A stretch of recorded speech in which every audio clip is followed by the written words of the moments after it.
కూసంపొడి గారు, సో ఇప్పుడు విద్యుత్తు రంగం మీదే 1,30,000 కోట్ల బకాయిలుంటే అన్ని రంగాల్లో శ్వేతపత్రాలు కనుక ఈ ప్రభుత్వం విడుదల చేసి గత ప్రభుత్వం తాకట్టు పెట్టిన ప్రభుత్వ భవనాలు కానీ ఏదైతే ప్రభుత్వ రంగ సంస్థలను తాకట్టు పెట్టిన పరిస్థితి కానీ అవన్నిటి మీద శ్వేతపత్రాలు కనుక విడుదల చేస్తే ఈ రాష్ట్ర జనాభా పరిస్థితి ఏంటి? ప్యానిక్ అయిపోరు ఖచ్చితంగా. అంటే ఇంకా 39% 40% మాకు ఓట్లు వేసారని చెప్పుకుంటున్నారు. వాళ్ళ ఆలోచనలో పడతారు ముందు. అసలు పరిస్థితి ఇది, మేము ఎందుకు వేసాం? అది కులం ప్రభావం చూపించవచ్చు, మతం ప్రభావం చూపించచ్చు, భయం ఏదో ఉంటాయి కదా కొన్ని వాటి ద్వారా కొన్ని వేసి ఉండొచ్చు. వాళ్ళందరూ కూడా మా రాష్ట్రాన్ని ఇంత దారుణంగా చేశాడో మా నాయకుడు అనే ఆలోచన వాళ్ళకి రావాలి ఇప్పుడు. ఎందుకంటే ఎవరైతే ఇంకా వాళ్ళకి ఓటేశారో ఆల్రెడీ మనం మాట్లాడుకుంటానే ఉన్నాం. ఇందుకు స్క్రోలింగ్ వస్తుంది. కాకాని గోవర్ధన్ రెడ్డి గారు ఆల్రెడీ బయటకు వచ్చి చంద్రబాబు గారు కాయక లెక్కలు చెప్పుకొచ్చారు. మా హయాంలోనే విద్యుత్ ఎక్కువగా వృద్ధి రేటు పెరిగింది. అప్పట్లో మాకు ఎందుకు ఎక్కువ ఖర్చు ఎందుకు పెరిగిందంటే మా హయాంలో విద్యుత్ అవసరాలు పెరిగినాయి అంట. సో భారీ పరిశ్రమలు వచ్చి అంటే మరి భారీ పరిశ్రమలు పెరిగినాయో విద్యుత్. ఇంకో మాట అన్నారు తెలుసు, అప్పట్లో ఇప్పుడు ఈయన అనలేదు కానీ మన గతంలో అన్నారు, అప్పట్లో కరోనా వచ్చింది కదా అందరూ ఇళ్లకే పరిమితం అయిపోయారు, ఇళ్లలో కూర్చుని ఏసీలు వేసుకుని టీవీలు చూస్తా కూర్చున్న వాళ్ళు కరెంట్ ఛార్జీలు విద్యుత్ వినియోగం పెరిగింది, అందుకని కరెంట్ బిల్లు పెరుగుతున్నాయి అనే మాటలు కూడా మాట్లాడారు. అలాంటప్పుడు పరిశ్రమలు ఆగిపోయినాయి కదా మరి. లెక్క చెప్పరు, వాళ్ళకి అనుకూలంగా ఏదో ఉంటుంది చెప్తాను అంటుంది. అదే కదా చాలామంది ఇప్పుడు కూడా ఏంటి ట్రూ అప్ ఛార్జీలు అంటే కూడా నేను కొంచెం ఉదాహరణగా చెప్పదలుచుకున్నాను. 2014 ఏప్రిల్ నుంచి 2019 మార్చి వరకు యూనిట్కి 7 పైసలు చొప్పున రేట్ ఫిక్స్ చేసి ఆ యూనిట్ల తర్వాత ఉన్న వాళ్ళని బిల్లు వేశారు. అంటే 2014-19 ఆ కాలంలో నేను ఒక ఇంట్లో ఉంటున్నా, నేను ఖాళీ చేసేసాను. 2022-2023 మీరు ఆ ఇంట్లోకి వెళ్ళారు. ఈ కాలంలో నేను వాడుకున్న ఎక్స్ట్రా ఏదైనా రేట్లు దానికి ట్రూ అప్ ఛార్జీలుగా మీరు కట్టాలి. నాకేం అవసరం? అంతే కదా, అది నాకే అవసరం. బిల్లు కట్టకుండా కూర్చుంటారు మీరు. వెళ్ళి అడిగితే మీకు ఎవరైనా సమాధానం చెప్తారా? ఫీజు ఎట్టిపోతారు నెక్స్ట్ డే. ఇప్పుడు జరిగింది అది. ఇప్పుడు ఎందుకు వస్తుంది అంత కరెంట్ బిల్లు? అంటే గ్రామాల్లో అయితే తెలియదు. ఈ పాలసీ తప్పు కదా, ఈ విధానమే తప్పు కదా. విధానం తప్పుడు విధానమే వాళ్ళ ప్రభుత్వ విధానం కదండి. ఇంకా తప్పుడు విధానం అంటే తెలుస్తుంది. ఇప్పుడు కాకాని గారు చెప్తున్నారు మా దాంట్లో విద్యుత్ వినియోగం పెరిగింది, వృద్ధి రేటు పెరిగింది, తప్పుడు లెక్కలు చెప్తారు. అది కాకాని ఫైల్స్. ఎందుకు కాకాని ఫైల్స్ అంటే మనకు గుర్తుండే ఉంటుంది. దొంగల కుక్కలు వస్తే దొంగల కోర్టులో పడి ఫైల్స్ ఎత్తిపోయారు, కాకాని గారి ఫైలే ఎత్తిపోయారు. అటువంటి లెక్కలు కాకి లెక్కలు చెప్తారు రేపు పొద్దున్న కాకాని ఫైల్. అంటే వాళ్ళ విధానాలు అలా ఉంటాయి. అంటే అధికారంలో ఉన్న వాళ్ళు వాస్తవాలు ఏంటో తెలుసుకోవాలి, వాస్తవ పరిస్థితులు ప్రజలకు చెప్తా ఉండి దాంట్లో ఉన్న లోపాలు సరి చేసుకుంటూ వెళ్ళాలి. అంటే అది ప్రభుత్వంలో అధికారం ఉన్న వాళ్ళు కావచ్చు, ఒక డాక్టర్ కావచ్చు, అంటే పాలన చేసేవాడు కావచ్చు, ఒక వైద్యుడు కావచ్చు, వ్యవస్థను బాగు చేయకపోయినా పర్వాలా, నాశనం చేయకూడదు. ఒక డాక్టర్ దగ్గరికి వెళ్తాడు, డెంటిస్టు, ఆడి దగ్గరికి ఏదో రోగానికి వెళ్ళాం, ఆ డెంటిస్ట్ కదా నాకెందుకు వీడు ఇచ్చిన రోగం వేరని చెప్పి ఏదో చేసేసి ఏదో పీగైపోయాడు అనుకోండి, ఏమవుద్ది? ప్రాణాల మీద వస్తుంది. ఇది అంతే. పాలనలో కానీ వైద్యంలో కానీ బాగు చేయకపోయినా పర్వాలేదు కానీ నాశనం చేయకూడదు. అది లేదు. జగన్మోహన్ రెడ్డి గారి పాలనలో 5 సంవత్సరాల్లో పూర్తి నాశనమే. మనం గతంలో అన్ని చెప్పుకుంటూ వచ్చాం, బాబు ఈడి చేతిలో పెట్టావేంటి అని చెప్పేసి. అప్పుడు చంద్రబాబు గారు కానీ పవన్ కళ్యాణ్ గారు కానీ అందరూ చెప్పారు ఇటువంటి దుర్మార్గుడి చేతిలో పెడితే ఏమవుతుందని. ఈరోజు రిషికొండకి ప్యాలెస్ కరెంట్ బిల్లు వచ్చింది, 60 లక్షలు ఎంత బకాయిలు ఉన్నాయంట. రిషికొండ ప్యాలెస్ కట్టారు కదా, బకాయిలు, విద్యుత్ బకాయిలు. ఆ ప్యాలెస్ కూడా మళ్ళీ విద్యుత్ బకాయిలు ఉన్నాయి. ఆ బకాయిలు కూడా కట్టాలి కదా. ఊరిలోని చీకట్లో కూర్చోరు కదండి, ఏదో వస్తుంది కదా. అలాగే ఇప్పుడు తాడేపల్లి ప్యాలెస్ కి ఎంత ఉందో బిల్లు ఇంకేదో వస్తుంది బయటికి. ఏదైనా ప్రజలు కట్టవలసిందే.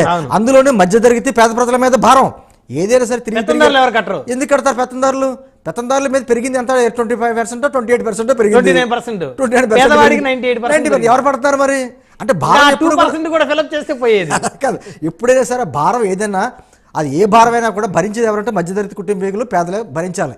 ఈ రోజున నేను అంటుంది ఎవరైనా నేను అదే పేదలు పెత్తందారులు రకరకాల మాటలు చెప్పినటువంటి ప్రభుత్వం ఏ విధంగా రాష్ట్రాన్ని నాశనం చేసిందో, అన్ని రంగాలను ఏ విధంగా వెనకంజలా చేసిందో ఈరోజు పారిశ్రామికవేత్తలు కూడా రాష్ట్రాన్ని చూడడానికి కూడా భయపడుతున్నారు. మన చంద్రబాబు కూడా అన్నారు మళ్ళీ వచ్చిన తర్వాత మళ్ళీ ఆయన గవర్నమెంట్ మారితే మా పరిస్థితి ఏంటి అనేటువంటి విషయం మాట్లాడితే దానికి కూడా ఆయన చెప్పారు ఈ మొత్తాన్ని భూస్థాపితం చేస్తామని హామీ కూడా ఇస్తున్నారు ఆయన. దాని ఇంకొక మాట కూడా చెప్పి నేను ముగిస్తాను. మరి ఎలా ఇవన్నీ చేసుకుంటూ వస్తారు? ఖచ్చితంగా మళ్ళీ రేట్లు కంపెనీలతో మాట్లాడుకుంటారు చంద్రబాబు గారు అనుకున్న అనుభవాన్ని బట్టి. అదే సందర్భంలో విండ్ పవర్, సోలార్ పవర్ని అది డెవలప్ చేసుకుంటా అందరికీ దాని మీద అవగాహన కల్పించుకుంటూ వెళ్తూ ఉంటారు. అదేవిధంగా బొగ్గు నిల్వలు ఎన్ని ఉండాలి, ఎంతవరకు ఏ మేరకు ఉండాలనే దాని మీద దానికి అవగాహన ఉంది విద్యుత్ రంగం మీద. అది చేసుకుంటూ వెళ్తా మళ్ళీ ఈ వ్యవస్థని గాడిని పెట్టే పరిస్థితి ఖచ్చితంగా ఈ కుటుంబ ప్రభుత్వం చేస్తుంది. రైట్. పెద్దిరెడ్డి రవికిరణ్ గారు కంక్లూజన్ ఇవ్వండి. మొత్తానికి గతంలో ఈ చంద్రబాబు నాయుడు గారు ఇప్పుడు చెప్పాని కాకి లెక్కలు, గత ప్రభుత్వంలో విద్యుత్ రంగాన్ని అద్భుతంగా మేము అభివృద్ధి చేశామని చెప్పేసి ఇప్పుడు కాకాని గోవర్ధన్ రెడ్డి గారు ఆయన చేసిన వ్యాఖ్యలు సంబంధించి స్క్రోలింగ్ కూడా నడుస్తూ ఉంది. అంటే అది బ్రేకింగ్ న్యూస్ అయి ఉంటుంది మ్యాక్సిమం. కాకాని గారు కాకమ్మ కథలు చెప్పడం మానేయాలండి. ఈ కాకన్ బుల్ స్టోరీస్ చెప్పడం మానేయాలి. సింపుల్ లెక్క, కాకాని గారి ఇంట్లో ఉన్నటువంటి డ్రైవర్ని అడగమనండి, ఏమయ్యా నువ్వు గతంలో కట్టిన బిల్లు ఇప్పుడు కట్టిన బిల్లు ఏదో ఎంత తేడా ఉందో అడగమనండి, తెలిసిపోదు. ఆ కాకాని గారిని ఆ ఇంటి బిల్లు ఆయన చూసుకోమనండి, వాళ్ళ ప్రభుత్వం యొక్క నిర్వాహకం తెలిసిపోదు. అసలు ఆయనకి ఏదన్నా దానిలో ఉన్నటువంటి ఎఫ్ఎఫ్పిఆర్ ఏదో రాస్తుంటా దాని ఫుల్ ఫామ్ తెలిసి అడగండి కాకాని గారిని. నాలాంటోడికే కొంత ఏదో చదువుకున్నాం అని చెప్పి అనుకున్న నాలాంటోడికే బుట్ట బద్దలు కొట్టుకున్నాను ఏంటి తెలుసుకోవడానికి. నేను ఒక ఫోన్ చేశాను, ఏంటంటే బాబు ఏంటి దీని ఫుల్ ఫామ్ ఏంటి అంటే ఆ గారు కూడా ఇది పెద్ద అన్నారు ఆయన. అంటే కొత్త టెర్మినాలజీ, అంటే ఇది ఒక కొత్త భాష. అంటే ఇది ఎందుకు ఖర్చు పెట్టారు, ఈ ఇన్ని కోట్ల రూపాయల డబ్బులు ఈ శాఖలో ఎందుకు ఖర్చు పెట్టారు అనే దానికోసం కొత్త టెర్మినాలజీ. అంటే ఇంకా దాని మీద ఎవరో కూడా ఆలోచించకుండా ఉండేందుకు కొత్త టెర్మినాలజీ సృష్టించారు. చంద్రబాబు గారు కూడా అదే అన్నారు కదా, ఈ టెర్మినాలజీ నేను చూడలేదని. జనరల్ గా మనకు తెలిసింది ఏంటంటే పవర్ టారిఫ్స్ ఉంటాయి, టారిఫ్ యూనిట్ కి ఎంత అని పెడతాం సార్. మహా అయితే సర్చార్జ్ అనేది ఉంటుందండి, మహా అయితే అంతకనే ఉండదు. అంతేకాని ట్రూ అప్ ఛార్జెస్ ఏంటి, ఫ్యూల్ కన్జంప్షన్, ఎలక్ట్రిసిటీ డ్యూటీ ఏంటి, లేకపోతే కనెక్షన్ ఛార్జెస్ ఏంటి, ఏదో రకరకాలే ఉంటాయి. అంటే ఏదో చెప్పడానికి ఒక రేటు, ఏదో సామెత ఉంటుంది దానికి కొన్నానికి ముందైతే ఉన్నానికి కూలింది అన్నట్టు, ఏదో చేయపోయి ఏదో అమ్మవారిని చేయకపోతే ఏదో అయిందట. ప్రభుత్వం వారికి నచ్చినట్టు రాసుకున్నారు.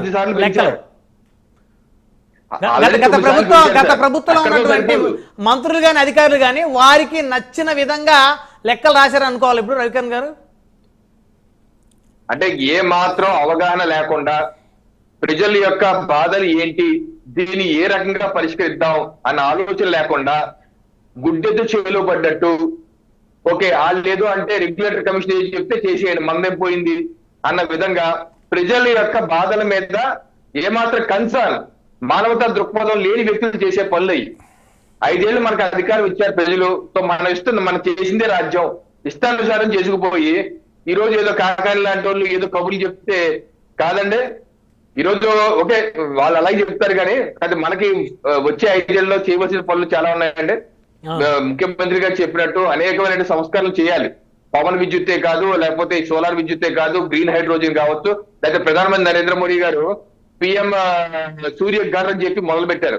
దేశంలో 1 కోటి ఇళ్లకి ఇంటి పైకప్పు మీద సబ్సిడీలు ఇచ్చి 3 kV దానికి 3 కిలోవాట్ దానికి 78,000 సబ్సిడీ, 78,000 రూపాయల సబ్సిడీ ప్రధానమంత్రి నరేంద్ర మోడీ గారు కేంద్ర ప్రభుత్వం ఇస్తారు. 1 కిలోవాట్ కి అయితే 30,000, 2 కిలోవాట్ కి అయితే 60,000, 3 కిలోవాట్ కి అయితే 78,000 వరకు. సో దాని వల్ల ఏమవుతుందంటే 300 యూనిట్లు మధ్యతర కుటుంబానికి 300 యూనిట్లు ఫ్రీగా కరెంట్ వస్తాయి, వాళ్ళే కట్టక్కర్లేదు. పైపెచ్చు అంతకన్నా ఎక్కువ కాలేదానికి గ్రిడ్కి ఇచ్చి గవర్నమెంటే మనకు డబ్బులు ఇస్తుంది. అంతకన్నా ఎక్కువ కట్టి ఆటోమేటిక్ గ్రిడ్కి వెళ్ళిపోయి ప్రభుత్వమే మన ఖాతాలో డబ్బులు వేస్తారు.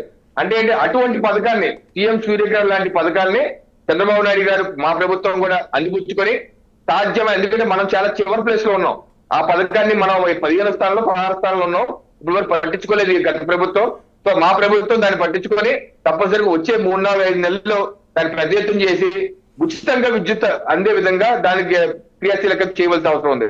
అలాగే గ్రీన్ హైడ్రోజన్ ఎన్ని దీర్ఘకాలిక ప్రణాళికలు. ఇప్పుడు ఇందాక మీరు అన్నారు కాకాని గారు మా టైంలో విద్యుత్ వినియోగం పెరిగిందని.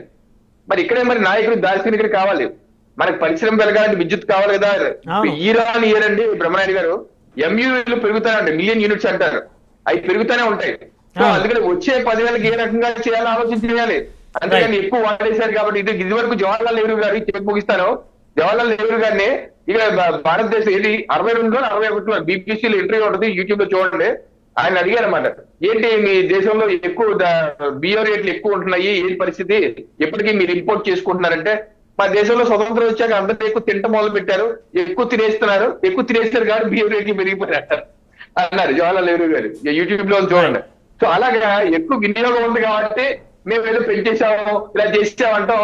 అర్థరహితమైన వాదన కాకని కదా నా యొక్క అభిప్రాయం బ్రహ్మారెడ్డి గారు. రైట్, రాము గారు కంక్లూజన్ ఇవ్వండి. మొత్తానికి ఈ ప్రభుత్వం, కూటమి ప్రభుత్వంలో విద్యుత్ కటింగ్స్, పవర్ కటింగ్స్ ఏమీ చూసేటువంటి పరిస్థితి ఉండకుండా సాఫీగా వినియోగదారులు కానీ, మధ్యతరగతి కానీ, పరిశ్రమలకు కానీ, ప్రజలందరికీ కూడా విద్యుత్తుని సక్రమంగా అందించే అవకాశం ఉంటుందని అనుకోవచ్చా? చంద్రబాబు నాయుడు గారు చాలా స్పష్టమైన అవగాహనతో ముందుకెళ్తా ఉన్నారు సార్. ఇప్పుడు శ్వేతపత్రం రిలీజ్ చేసిన తర్వాత ఆయన చేసేటటువంటి పని ఏంటంటే, ఆయన ఆలోచన ఎట్టి రాబోయే భవిష్యత్తులో నాణ్యమైన విద్యుత్ ఇవ్వాలి ఆంధ్రప్రదేశ్లో.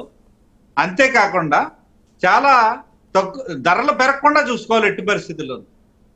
తగ్గించేది ఏముండదా విద్యుత్ ఛార్జీలు?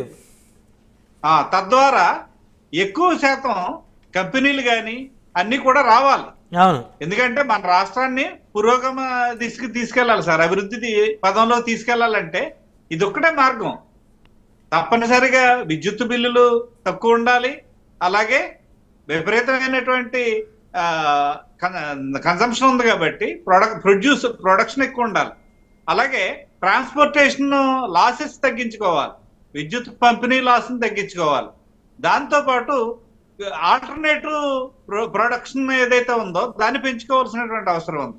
వీటన్నిటి మీద ప్రభుత్వం ఈరోజు దృష్టి పెట్టబోతా ఉంది. అలాగే ప్రజల మీద భారం పడకుండా కొత్తగా ప్రభుత్వాలని అట్రాక్ట్ చేసి, వేరు కంపెనీలను అట్రాక్ట్ చేసి కొత్తగా ఈ విద్యుత్ విధానం కూడా ఒక భాగం కావాలి. వేరే కంపెనీలు వచ్చి మన రాష్ట్రంలో, ఈ రాష్ట్రంలో చాలా మందికి ఉపాధి అవకాశాలు కల్పించాలి. మనకి దీనివల్ల ఇప్పుడు ఈ గ్రీన్ హైడ్రోజన్ ఎప్పుడైతే వచ్చిందో మనకి పన్నులు కూడా పెరుగుతాయి సార్. గతంలో 29% ఉన్నది ఈ రోజు 78% పెరిగిందండి. ప్రజల మీద భారం లాస్ అన్నమాట.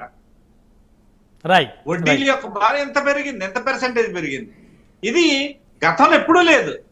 కాబట్టి ఓ సమర్థమైన నాయకుడు వచ్చాడు, ఆయనకి అటు కేంద్రం నుంచి కూడా మంచి సపోర్ట్ ఉంది. కాబట్టి చూద్దాం ఏ మేరకు పవర్ కటింగ్స్ లేకుండా 5 సంవత్సరాలు ప్రజలకి, రాష్ట్రానికి, పరిశ్రమలకి మరి విద్యుత్తుని కూటమి ప్రభుత్వం ఏ మేరకు అందిస్తుందో చూద్దాం.